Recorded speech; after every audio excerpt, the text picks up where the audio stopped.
Prosecutors are doing everything they can to try and silence Donald Trump, and they want the judge to keep giving him gag orders. Now, the former president has come under fire from many critics, many of which may or may not be directly involved with his many legal issues at the moment. Now, prosecutors argue that the former president has violated Judge Juan Merchan's gag order multiple times, around 15 times in less than 2 weeks, they're saying. So Donald Trump's legal team has said that the former president is merely defending himself and responding to attacks. So here's the best part. The prosecutors noted that the gag order from Merchan did not include exceptions for Trump to defend himself from criticism. So what they're saying is that the former president is not allowed to respond to any of these attacks at all. He's just supposed to remain quiet and accept them. Do any of you guys feel as if this is against Trump's First Amendment rights? Experts believe that Merchan is conflicted because on the one hand, he has to assert authority. But the problem is that he risks trampling over a former president's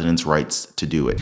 I think he's got a really difficult decision. You could say that every single gag order, they're relatively rare, but every gag order is a close constitutional call because it brings competing constitutional interests directly in conflict. You have a First Amendment right to speak, you have the public's interest in a fair trial, and the judge has to control the courtroom and protect witnesses, and I think even especially jurors. So this is a difficult choice. I think, as he has done in the past, he likes to split the difference. He might impose fines, probably in the $1,000 range, which is significant. The people have asked for that dollar amount, I believe, because they're trying to establish the bottom rung of a ladder.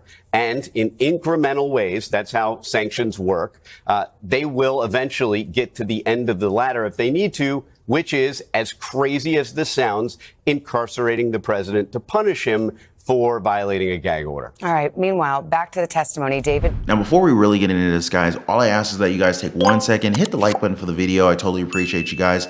And I also want to thank you so much for always sharing videos like this one on Facebook and Twitter. Now, many political analysts agree that putting the former president behind bars would essentially give him the keys to the White House. Now, others speculate that Donald Trump is goading Merchan to incarcerate and make him look like the underdog for this year's presidential elections. Now, the headline writes itself as Donald Trump would probably campaign on being the first political rival of an incumbent president that has been sent to jail in our country. Now, President Biden, on the other end, he's been campaigning hard as of late to try to catch up with Donald Trump in the polls. However, he's doing something very questionable. He recently signed a bill that could possibly ban TikTok here in our country. But in the same light, his campaign is using the TikTok app, and they're even trying to work with influencers. Go figure, right? So there are those within these influencers who are opposed to the idea because some of them make a living off of the TikTok app. So why would they even consider working with the one person who could have chosen to keep the app as it is, but instead signed a law to ban it?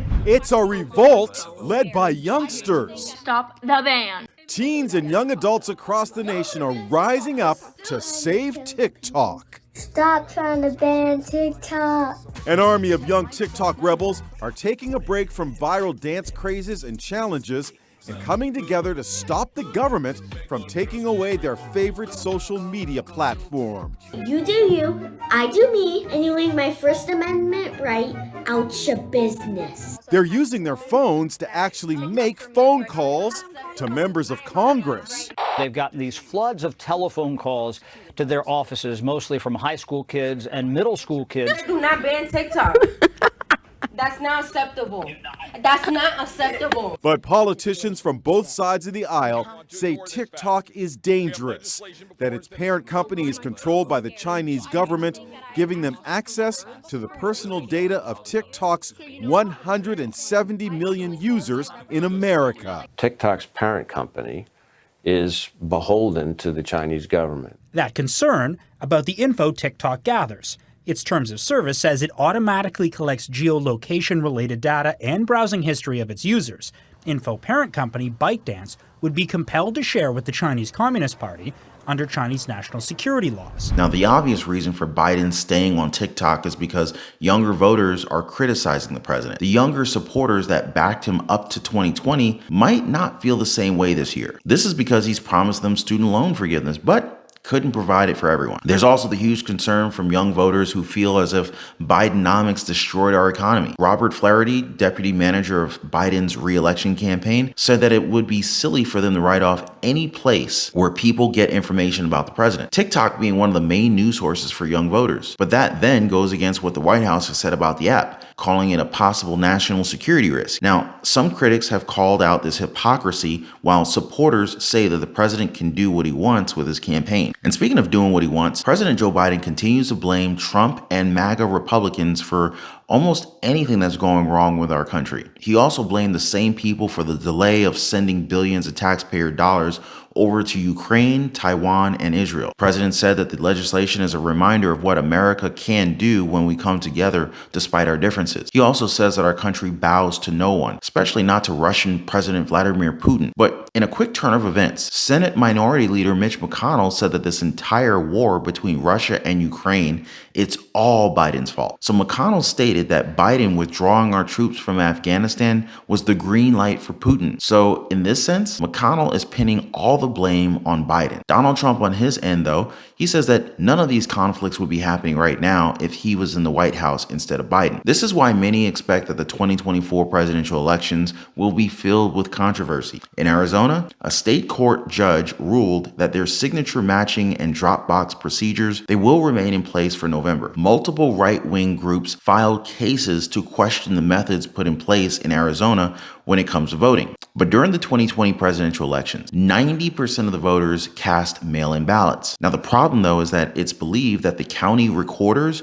were not properly verifying the signatures in the early mail-in ballot envelopes. The correct procedure is that they would compare the signatures that they have in their registration records, something that these groups allege did not happen back in 2020. Or if it did, then it wasn't followed strictly. The judge also rejected the argument that the unmonitored ballot drop boxes violate Arizona law. The ruling favored Arizona Secretary of State Adrian Fontes, who is a Democrat. And as we've seen with different states, most Democrats favor mail-in ballots. We wonder why. Some of them even fight against the voter IDs as they feel as if it's discriminatory. Republicans, on the other hand, do not favor the mail-in ballots, and they support providing identification before anyone can vote. Now, since we're already in Arizona, it's being said that Donald Trump has a bigger chance to win the state. This is because Biden won in 2020 with the help of younger voters. And as I said a minute ago, Biden is now losing support of that demographic. He's losing it enough to swallow his pride and keep his campaign running on an app, TikTok, that he once banned. Although it's not all good news for Donald Trump there, as some of his top allies were recently indicted for attempting to manipulate electoral votes in Arizona. An Arizona grand jury indicted 18 people that include Trump's chief of staff, Mark Meadows, and lawyer Rudy Giuliani. It's going to be real interesting to see what happens in Arizona this year, given all of these new developments. But what do you guys think about all this? And as always, I'm going to be here to keep you guys updated. And I want to thank you all so much for hitting the like button on these videos. Thank you so much for sharing these videos on Facebook and Twitter. And I'll see you guys on the next one.